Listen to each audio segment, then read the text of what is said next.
In part one, we talked about what happens when you as a leader don't have a vision for your team. In part two, we talked about why you as a leader need that vision. Now in part three, we're going to talk about how to create that vision.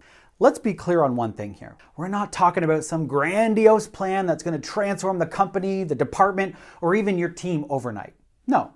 What we're talking about is thinking of a few frustrations, or hassles, or obstacles that your team deals with on a daily or regular basis and helping remove those to make things a little bit easier for your team. So grab a piece of paper. Take a minute to think about obstacles, hassles, frustrations, or barriers that your team faces regularly. And then ask yourself, how can I help alleviate some of those obstacles or barriers for my team members? Having a vision for your team is a lot like becoming a better driver, making it smoother for everyone involved. The same thing happens when you're able to remove frustrations or hassles or obstacles or barriers that your team is facing. You create a smoother journey for the team. And when your team sees your effort going into making their lives easier, they're going to appreciate it and they're going to be more motivated and engaged to follow your vision.